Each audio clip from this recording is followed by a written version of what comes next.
Okay, welcome to Community and Technology. I'm Stu Reed. I'm here with my co-host Lena Marvin. Hey, Lena. And hello, Dave Burstein. Okay. Welcome to Community and Technology. Ooh. I'm getting some feedback. And I am here. Hello. Hello. Okay. Wow. Too many live streams. We're live all over the place. Okay. Community and Technology. We are live streaming on YouTube as we speak. This is Community and Technology, a WHCR FM 90.3 New York broadcast. And we are broadcasting today on our virtual studio platform. So what's going on, guys? Dave, before you came on, I was just getting a little update from Lena about the conditions in her hometown. Lena, you're in Missouri, right? Yeah, St. Louis, Missouri. St. Louis, Missouri. And she was saying she's been on lockdown. I think she mentioned that the state is not officially on lockdown, but informally everyone is. Was that accurate, Lena? No, different parts of the states are locked down. It's actually interesting from the university point of view. Mm-hmm. Uh, we have 4 different campuses, and each one has a different lockdown period according to their local government. Mm-hmm. So. So is the university where you're located? Are they locked down? Oh yeah. Okay. Are you doing anything virtually with the university? Yes, I'm working from home 40 hours a week.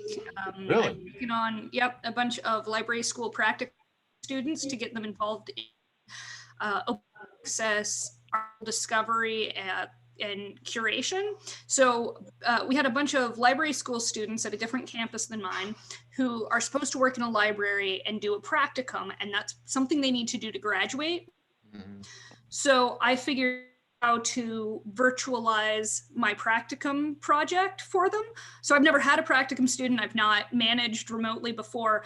And now I have somewhere between 7 to 9 potential students that I will be working with. And I'm excited. how are you finding the process? Virtual versus in person?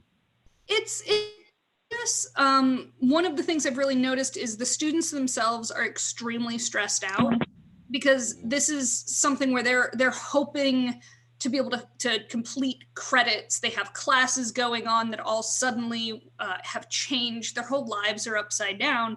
And some of them aren't overly enthused about the project I can offer, virtual project. So it's the one that's available. But they all seem pretty chill.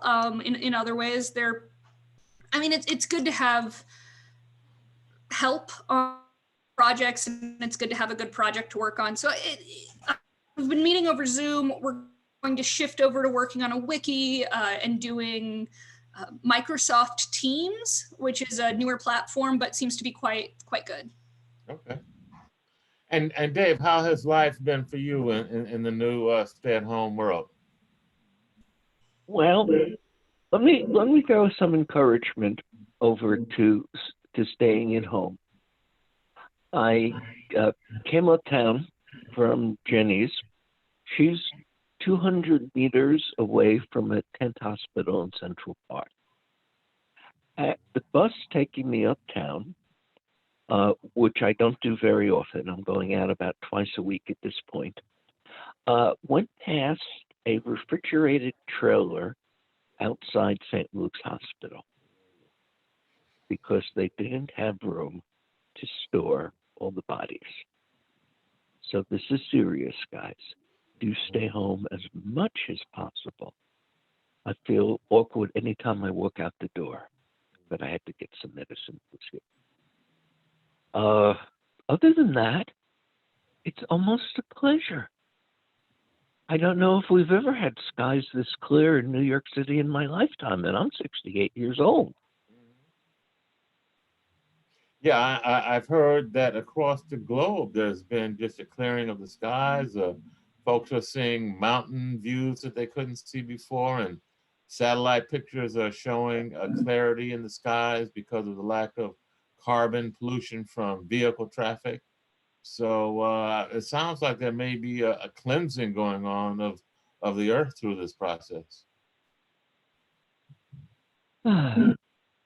Which shows us what's possible on Earth Yeah. Day. Yep, Earth Day, that's right. That's right, April Yeah. 22. I think this is the 50-year anniversary of Earth Day, if I'm not mistaken. 1970. And should we have a little fun? Sure, fun is good.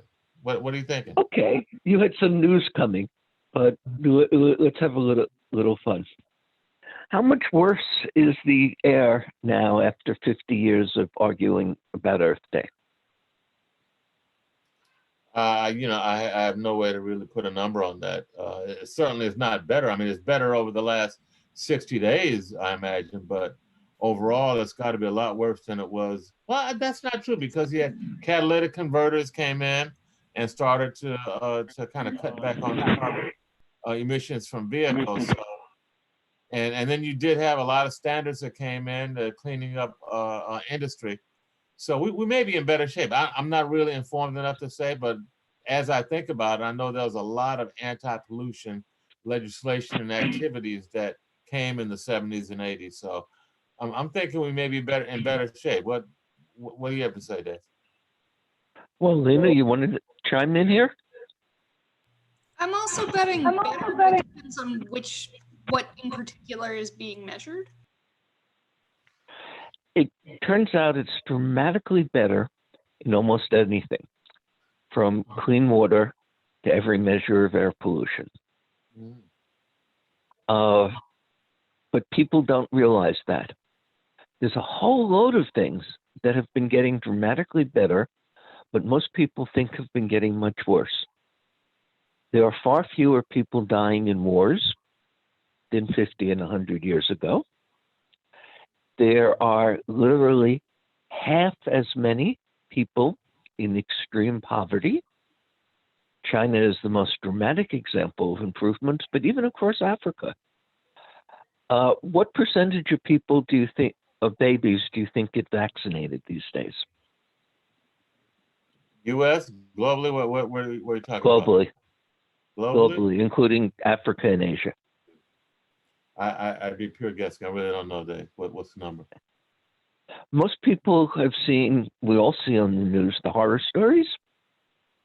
Vaccination has gone up from like 20 or 30% to about 90%.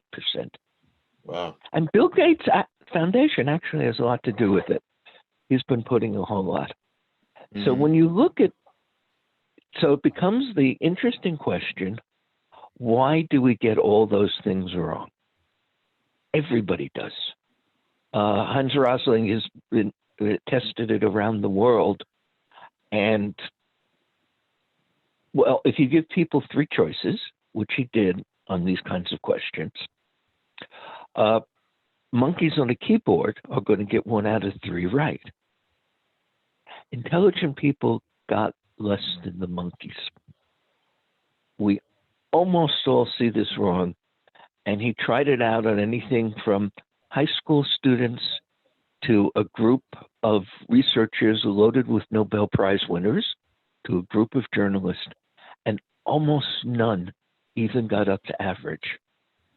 So there's a reason for that requires some explanation, and Rosling does it in his book called Factfulness, which is one of the most remarkable things I've read. And our biases are so strong that most of us, and I was guilty too, don't see what's going on around us. Partly because the media is so focused on disasters, but there's a lot of deeper reasons for it as you start thinking about psychology. The Hans Rosling, Rosling, Factfulness, is a first job when he got out of medical school in Sweden was in Mozambique, where he was the only doctor available for 300,000 people. So he saw it firsthand. And he's been watching all the involvement. let me give you another thing. His book, Factfulness, was written about 6 years ago. He was already sick and on the way out. What do you think he said was the biggest danger to society? This one should be easy. Well, now who's talking? I mean, whose evaluation is A it? Swedish physician who looked at what was going on in the world very deeply across the world. Cars. Lena? Cars.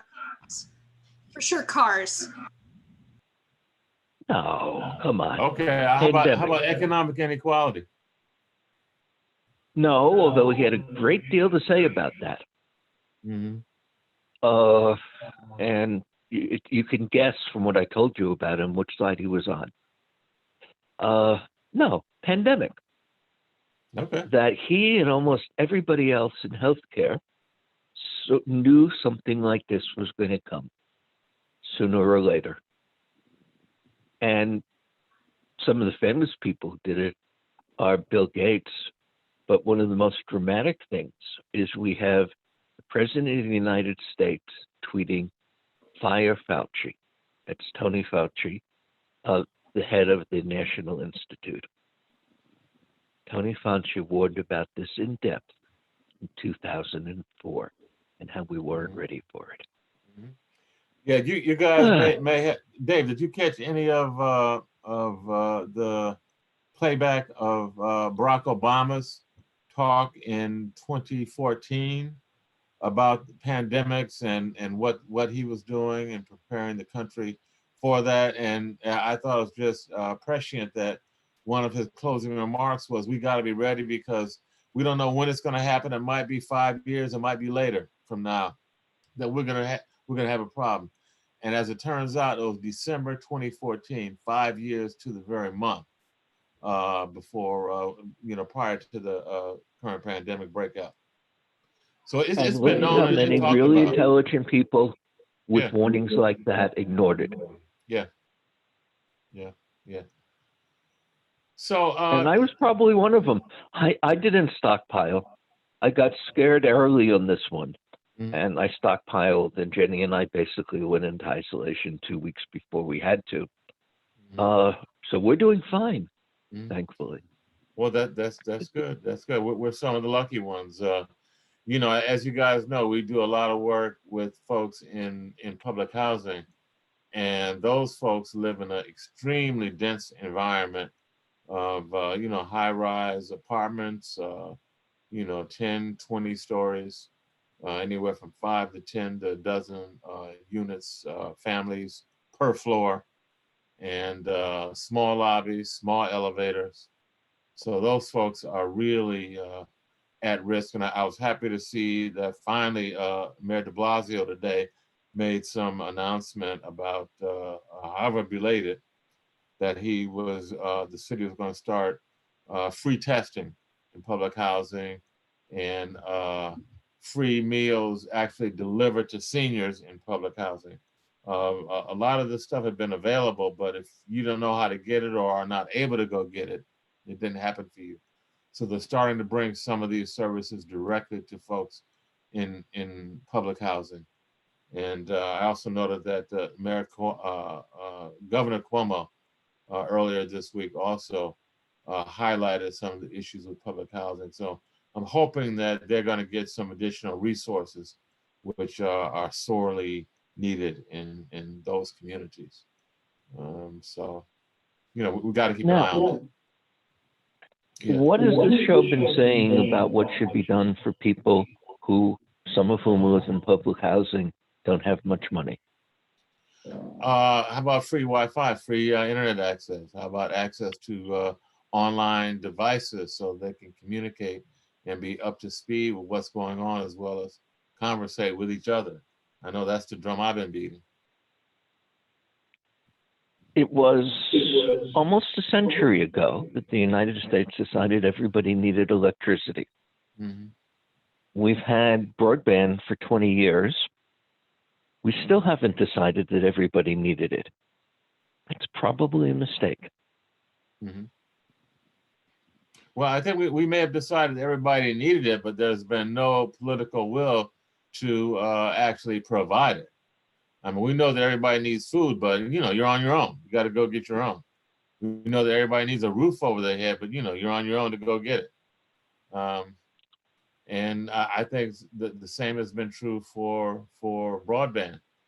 And I think one of the things that we're seeing with this whole pandemic is some of the failures of advanced capitalism, and that there's so many things, broadband and healthcare, to name just two extremely critical resources that everyone needs, that the capitalist organization, that is the society organized along capitalist constraints, does not deliver. I listened to Governor Cuomo last week, maybe 2 weeks ago, talking about how the hospitals in New York State didn't communicate with each other. There was no communication about resources and utilization and supplies and patients, and no communication at all from one hospital to the other. And because of this crisis, he has set up a network along with the hospital administrators to share resources, share information, and operate the healthcare system as a holistic system, as opposed to individual hospitals working just for their own profitability. So, I think the profit motive has really served to disservice to the American public in terms of healthcare, and also in terms of access to broadband. Speaking of access to broadband, shall we go back to direct questions about technology? Love to. I was looking up something as we were talking. So I went to the New York Times page, and I saw an ad that I knew was coming, but didn't think was ready yet. It was a huge ad in guess what color for a new phone from China called the Red Magic 5G. It's a first-rate phone, the most advanced Qualcomm chip. It has a screen that refreshes 144 times a second, which makes it ultra smooth, and a slew of things they're selling to emphasize for gamers. What was most surprising about it is the price is down to $579 instead of the $1,000 or so that everything's been happening in 5G. And I've known this has been coming because price in China in 5G phones is down as low as $285 for an excellent 6.5-inch phone with all the specs you would be looking for, which means 5G phones are ready. And unless you're buying a really cheap phone, and I tend to be really cheap on these things, it's going to make sense to buy a 5G phone instead of a 4G phone coming real soon. Have you been seeing people even thinking like that? No, I have not. What I have been seeing is a lot of hysteria around 5G and its causal connection to the coronavirus. A lot of talk, a lot of chatter about coincidental deployments of 5G in Wuhan and the UK and other locations, coincident with the breakout of the coronavirus epidemic. And I know you and I have talked about this a little, and I guess I'd like to get your updated sense of this, Dave. I know that we've talked in the past about just radiation in general not being healthy, and that there are potential long-term effects that have not been really thoroughly studied for one reason or another. But I'm wondering whether you've seen any of this, I call it somewhat hysterical reaction to 5G and the virus, and what you think of it. Well, we were talking a few minutes ago about how hard it is for a lot of people to see reality, even very smart, fairly informed and educated people. And obviously, that's true at every level. And this is one of them. There is no plausible way 5G could have anything to do with the virus. Among other things, there was almost no 5G in New York, and we're the epicenter of the epidemic. Right. It just makes no sense whatsoever. There may be a very minor link between radiation and health. It actually has been studied a lot. And I know because I every so often dig through the literature. And overwhelmingly, it doesn't find much, if any, connection. It's probably, if it's there, it's so small. Some rather careful studies weren't able to find it, but some other folks have found some anomalous findings that suggest maybe there's something there. Mm-hmm. So they're out there now in the middle of an epidemic when we need connectivity, and crackpots are burning down cell towers in England and in the Netherlands. Wow. Because I wasn't aware of that. Go ahead. Yeah. They're afraid. And as we know, when you're afraid of something and you don't understand it, you try to find someone to blame. Yeah. And shall we point at the White House? That would be too easy, wouldn't it? Mm-hmm. But it's been happening. I almost couldn't believe it because it makes so little sense. Mm-hmm. But a number of prominent people, celebrity types, Hollywood actor types, have been passing on the idea that the coronavirus responded to a particular kind of radiation that isn't much different from the kind of radiation that's been around all of us for 20 years from cell phones. Mm-hmm. 5G turns Dave, out to use. Let me just ask you now. Yeah. Speaking of, I sent you. I think I sent you a story earlier in the week, maybe last week, that talked about radiation from sunspots at the turn of the last century, of the early 1900s. And this particular author, I believe he was a scientist, but I can't state his credentials or name just now, said that there was a huge sunspot event or series of events, and he timed it with the breakout of the Spanish flu around 1918. And he was hypothecating that there was some weakness caused in the body, that the radiation caused some vulnerability in the body and made the body somehow more susceptible to viral infections. Do you give that any credence? I am not an expert on the subject, but I am confident enough in the little I believe to say it is utter and total nonsense. There's no reason, and you've had lots of times with great big sunspots or major eruptions of sunspots, and that haven't had something like the flu, and there's perfectly good explanations for what the flu was about and what was going on. In addition to which, are the sunsets wildly different in Pittsburgh and Philadelphia? And I think the third city I saw was St. Louis. Do they have a big difference in how the sunset should affect them? Of course not. Sun's 93 million miles away from all three of them, and it's the same atmosphere by and large. But they had wildly different experiences. Mm-hmm. It turned out that the ones who tried to quarantine and isolate did much better back in 1919. The evidence on that is really good. So be very, very cautious. Yeah. Yeah, you know, I want to wash your hands. I didn't know till this that I was supposed to wash my hands for 20 seconds, and I looked at what I was doing, and it was usually 5 or 10 seconds. Mm-hmm, mm-hmm. Not enough, is that, Stu? You're our expert. No, you know, the experts say that you should sing Happy Birthday, either the traditional version or Stevie Wonder's version, twice, 2 verses, while you're washing your hands with hot water and lots of soap. the soap dissolves the virus, which I've learned from a couple of doctors that we've done interviews with.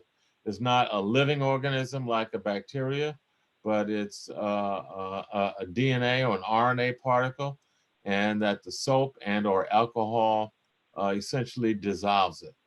So yeah, hot water and soap for a good 20 seconds. Sing happy birthday twice, and that will get rid of it, at least on your hands. Let's get Lena back in this. Tell us a little more about what's going on around you. Well, since we're talking about hand washing, I really like some of the shared like directions on hand washing. And I think my favorite one was, I think, a K-pop, a Korean pop song where they demonstrate like how to wash hands. So you get all the areas and you rub the thumb and the thing. But at this point, I've gone a little stir crazy. I'm not enjoying not going out. It's not great for me. But I am very grateful for streaming technology. And it seems that Netflix is making bank over this. Yeah, we just heard, what, 16 million new subscribers just in the last couple of months since the beginning of the year. Big jump. And I'm sure there are other media firms as well that are probably benefiting from incredible surge. I know the platform that we're talking on right now, the Zoom platform, I think their traffic increased from, I'm not sure if it was weekly or monthly, but the number increased from 10 million to 200 million. I think that was their monthly traffic number, year over year from 2019 to 2020. And, this is an incredibly insecure platform. Just to be clear, Zoom is horrible security. And while they're trying desperately to improve, a wonderful conversation with a techie friend of mine who was explaining that part of why their security is so dreadful is when you're setting up a programming environment, there are certain kind of guide rails that you put into the programming development itself that will warn people off of certain practices. Okay. And Zoom did not do that. Zoom basically did the opposite. They went and took the handrails off of all of their programmers' setups so they wouldn't get any warnings if they went against best practices. And now they're trying to fix all of that, but it's so deep into the code. Zoom is really, really insecure. Well, first thing about Zoom, we should say, yeah, let me come in here very quickly. Stu set up this Zoom call that we happen to be on doing this show. It's lovely. And he put in a password, which is actually the first thing you want to think of on anything in Zoom, because by default, it doesn't put in passwords. And that eliminates much of the problem, which was out there, anybody could jump into Zoom things if there were no passwords. And they did. Passwords are only a very partial solution on Zoom if you care about serious security, which most of us don't. Yeah, I think one of the other big things too, Dave, was that I know for many of the Zoom conferences, folks have put out well in advance, like days, if not a week in advance, all of the Zoom information. Particularly here in New York City, I've seen politicians and big community forums advertise a Zoom platform like 3-4 days prior to the actual event. And as you said, no password. And that just gave a lot of time for folks that are looking around for something malicious to do to jump on that. Now, I don't think anybody was really harmed by people coming into existing Zoom things, including for kids, and putting in some pornography until the host shut them down. Most hosts didn't even know how to shut everybody down. And I'm so glad it really was uncool. Say it again, Lena? I'm so glad you've decided that that's not harmful. Yeah, I've had some different reactions. I have a teacher that's worked with us. She's been on the show, Miss Polly Spain. You guys may remember her. She a very active, high-profile teacher, works with special needs kids, and she was on a big conference call, I believe, with the borough president. And she said they got Zoom bombed, and a lot of racist comments and pornography came on the site. And she was very concerned, and she decided that she will not use the platform with her students because of her concerns about privacy and invasion and being bombed. And kids are very impressionable. It doesn't take a whole lot of negativity to really impact them in a bad way. So I know that Well, the first thing anybody who does use Zoom should learn about what they're doing is how to shut down everybody but the host. Mm-hmm. So that you might let 7 seconds get through. It might take you 15 seconds, but you certainly shouldn't be putting out on your Zoom a lot of anything, whatever it is that you don't think you want. And that's one thing to learn. I don't know Zoom probably is worse than things like Google Teams and so on. So a lot of people are switching. But being able to shut down any kind of intrusion limits it considerably. Mm-hmm. Mm-hmm. And most people, including I've done a number of Zoom sessions, and I don't know how to shut down everybody except the host, but it's a simple control there. Oh, I didn't know. Mm-hmm. Okay, well, I'm still learning as well, and I'm reading all of the, there are a lot of folks. I know, Dave, you probably been seeing a lot of the email traffic with the Internet Society folks, of which both Dave and I are members. That's a platform that they have used extensively, and there's been a lot of tips and guidelines coming from some of those users as to how to protect our privacy as we're on that platform. We're talking about technology and in the context of this pandemic.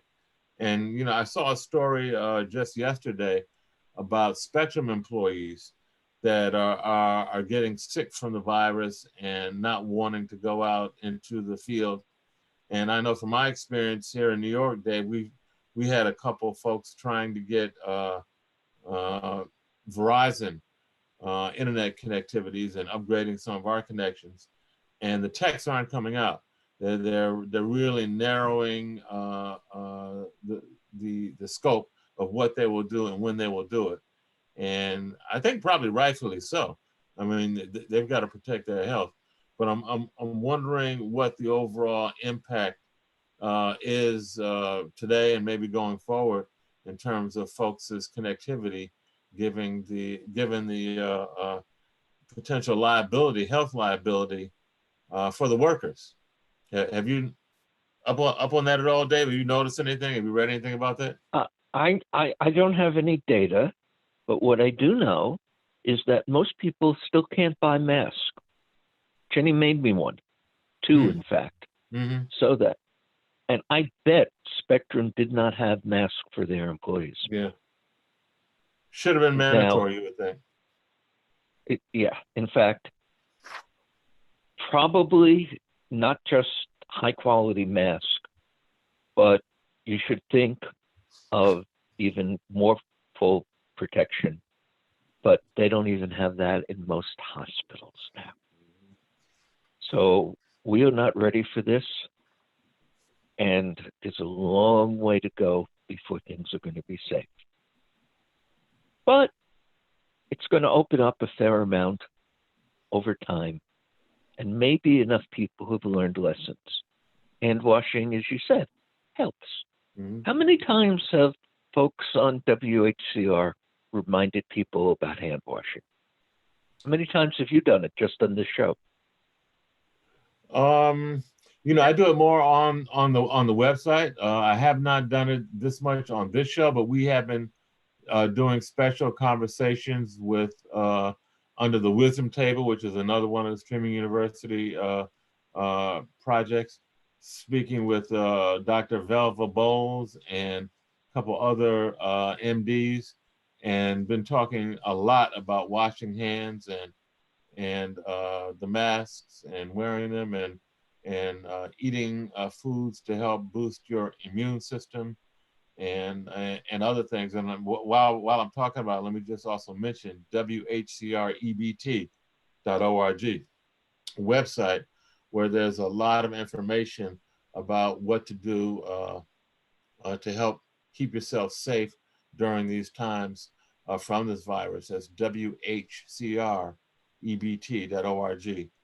And there's another site that we just put up, let me just mention, that has a lot of the interviews and conversations, including community and technology, the wisdom table, and some other conversations that we're starting to have with people about the virus, about what's going on in their community.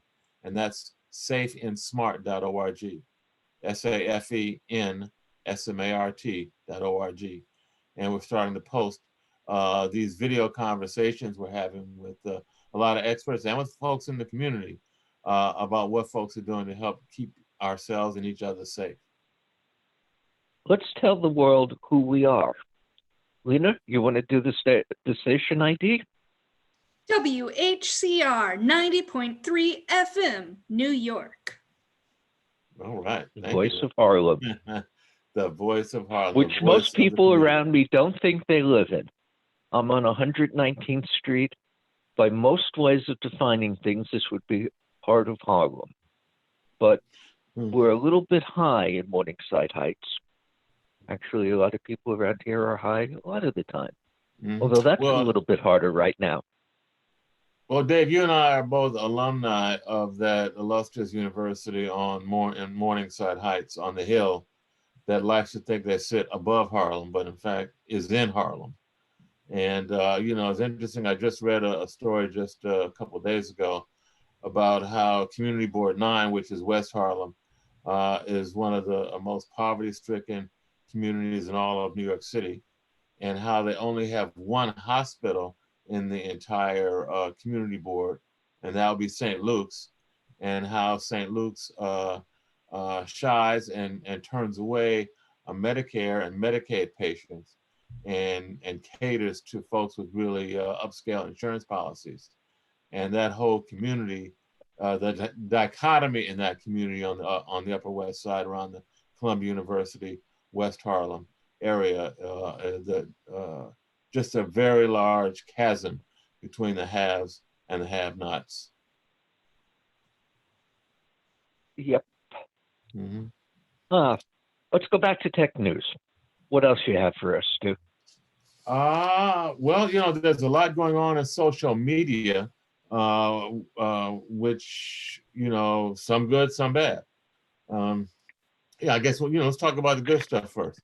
Folks are really connecting and using social media and platforms like this one here and others to really connect with each other in ways, or I shouldn't say in ways, but certainly with an intensity and a frequency that is really way above where we used to be. And I think that's a good thing. I was just speaking with Lena off mic day before you came on about how we are doing so many more broadcasts with our virtual studio than we did when we were requiring folks to come into our physical studio. It's so much easier to get folks together. Most folks are home, and all you need is your phone. You don't even need a computer, you just need your phone. And you can join in these conversations. So there's a lot more activity going on, connecting people, connecting families. I know that here, our family right here, we had a Zoom call with our family in Texas and in Atlanta, Georgia. And these are folks that we occasionally talk to on the phone, but to see each other and to really communicate this way is so much more, there really is more robust. It really is and I was a little surprised at how much more connectivity there is when you can see who you're talking to, as opposed to just a phone. So that's one trend that I see. On the negative side, there is a lot of rumor mongering. We're talking about it with the hysteria around 5G and a lot of other misinformation out there on social media. And unfortunately, the algorithms that are out there seem to exacerbate and blow up the stuff that's more sensationalistic. And as it gets more hits and more traffic, it's kind of a self-fulfilling thing where it perpetuates itself and makes its presence even larger than maybe it should be. You know, I was looking at the whole movement that we've seen, open back up movement in Michigan and Florida and some other places, where you see folks out in the street demonstrating to open the states back up from the pandemic shutdown. And oh, you mean that they got beautiful TV? And I'm sorry to cut in here, but this is just too good. They have beautiful video of one of the people speaking there about how important it is to let people go out, and that this is all a hoax, as the guy is wearing a mask. Mm-hmm, mm-hmm. Yeah, you know, I just saw that one guy in I think it was in Ohio, that was very prominently speaking about how this was a hoax and he didn't believe in it. Anyway, he just died just last week from the virus. So you know, the virus knows no bounds, and it does not care what party you are, what affiliation you are. You know, it's an equal opportunity infector. Have you guys heard that some of the protests might be astroturfed? Have you heard of astroturfing? Yes, yes. Well, yes. Maybe you can break that term down for us, Lena. So I found out when I moved to St. Louis, it's actually the home of AstroTurf. It's where fake plastic grass was invented. So it's astroturfing is the idea that you have something that looks like a grassroots from the ground up participation, but really astroturfing is when folks, maybe it's gun rights activists, maybe it's certain GOP donors who are making a fake grassroots looking event occur. I've actually been very disappointed in some of the responding propaganda I've seen, where people are suggesting, oh, look at all of these conservatives going out and doing these protests. It's a very small number of people, and it should be understood that the people who are participating in this are scared and being manipulated. Like, you can look at them and you can say, this person isn't, that may be true, but there's a loss of the recognition of humanity, that these are people who are being manipulated, and that it's not that many people. It's very frustrating to me that people are acting like it's actually a grassroots thing, that it's not people being manipulated. Like, this is where I get into conspiracy theories, because it is a conspiracy. Like, this counts. But yeah, I was just looking at a story in the Washington Post 2 days ago, that talked about this right-wing gun advocacy group that started by a family named Ben Dorr, D-O-R-R, and a couple of his brothers, Christopher and Aaron. And they have a group called Minnesota Gun Rights. And they've got a Facebook group that's moving and promoting exactly what you're talking about, Lena. They have over 200,000 members. And, you know, they're pushing, gun rights is behind the scenes, but what they're pushing is open up these states in the name of, you know, the American way, if you will. And they're just a handful of right-wing activists that are manipulating folks to what you said and to what Dave was talking about earlier, about how when we were frightened, we're much more easily manipulated and led down a given path when we don't have answers to things, and we're really desperate for answers. And there's so much uncertainty today when you have some folks that say, well, this is the problem, this is what we should do, and very definitive with their path. There's something attractive about that to folks in times of uncertainty. I think it's part of what's going on with 5G protests as well. Yeah. Yeah. And the social media just fans and expands and exploits that. Dave? Yeah, as I'm listening, we talk about what should be banned and what shouldn't. It becomes down to some hard questions. For example, if the President of the United States is giving false information, should Facebook shut him down?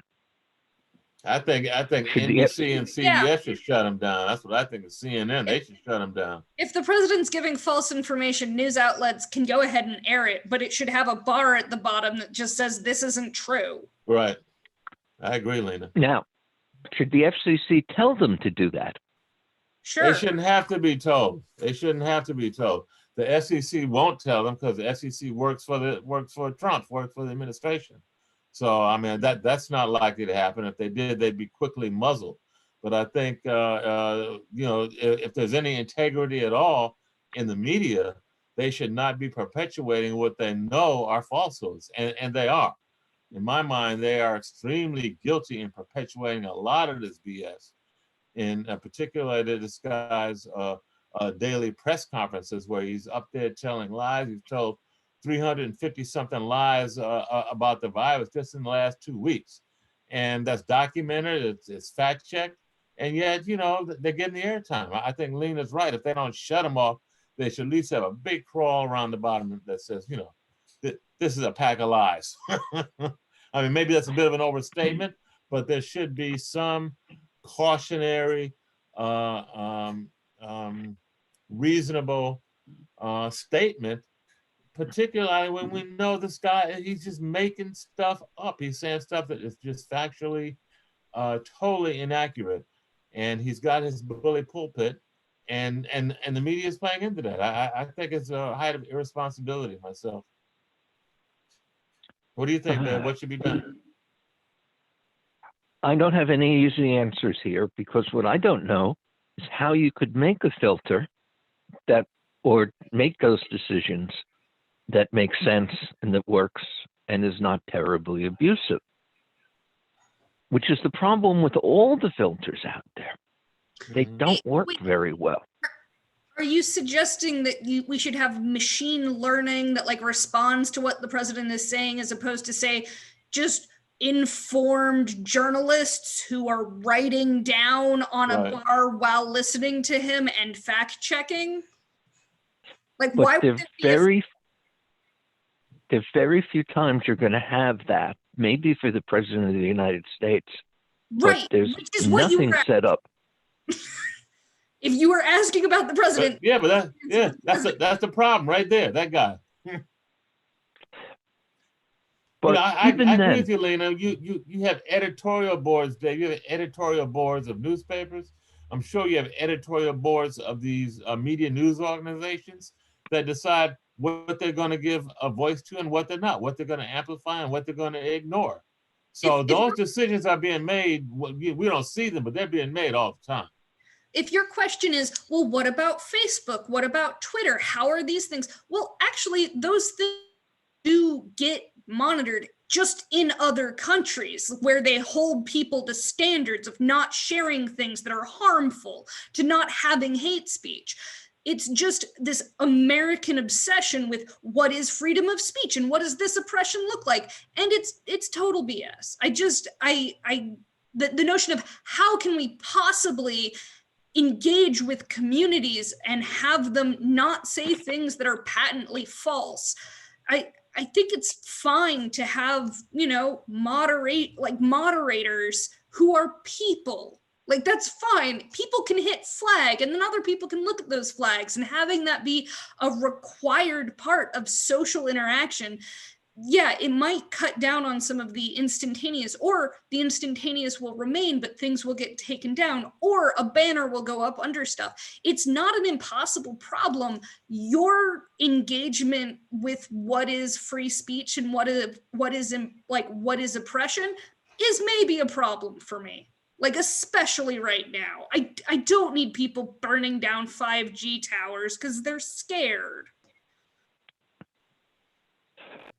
Well, but then you start thinking, let me give you somebody else's opinion that I respect a great deal, but is interesting here. I believe that a lot of things should be censored. I don't think it's close to as many as you think, but right now we have people being killed in India and in Myanmar because of their religion. And a lot of that has been spread over the internet. And we really want to do something about that kind of call. But this is from Cory Doctorow, one of the most interesting authors, comes out of science fiction, way beyond that now. Used to work for the Electronic Frontier Foundation. He's a lawyer. And he just wrote, web-wide copyright filters would be a disaster. I have enormous sympathy for others suffering financial anxiety during the pandemic.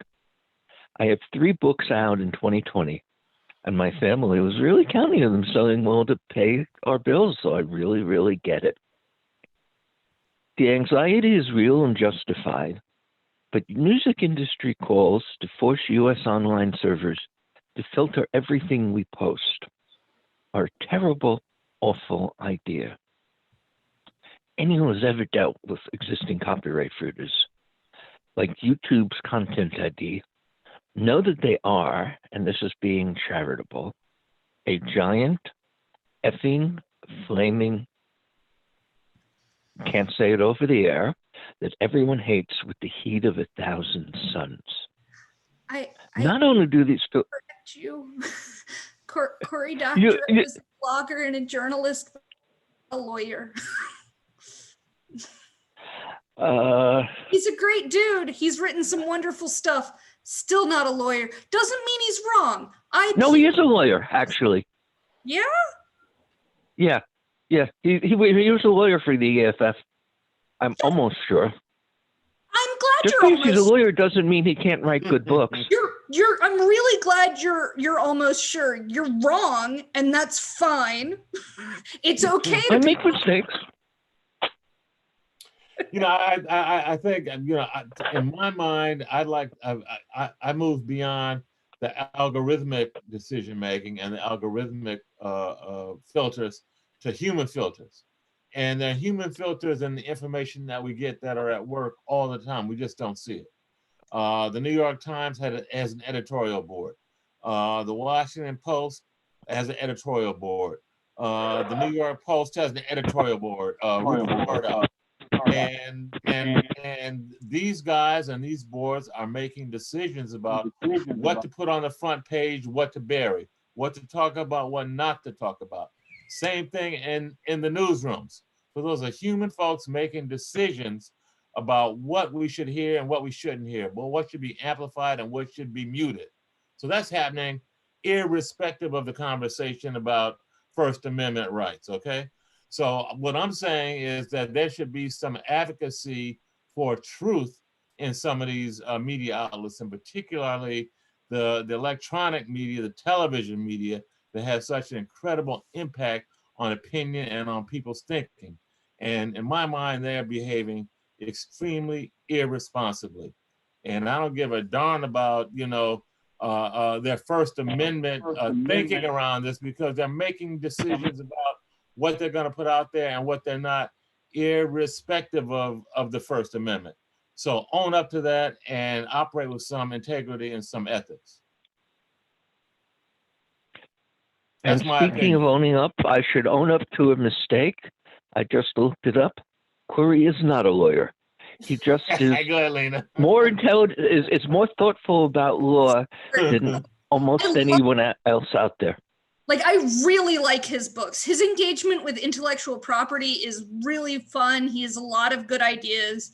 His book, Little Brother, is a really good read to get a feel of a really fleshed out notion of what is the surveillance state and what concerns should you have. And it's a YA novel. It's easy to read. It's got a good plot. Yeah, I'm not saying I don't like the guy, but it's just definitely not a lawyer. I have to go. Bye. Okay. Thank you, Lena. Dave, any final thoughts as we sign off? Stay safe. Okay. You too. You've been listening to Community and Technology from WHCR FM, City College in New York, with Dave Bernstein, Lena Marvin, and Stu Reed. Stay tuned next week, and also check us out on YouTube, Community and Technology. Thanks for tuning in.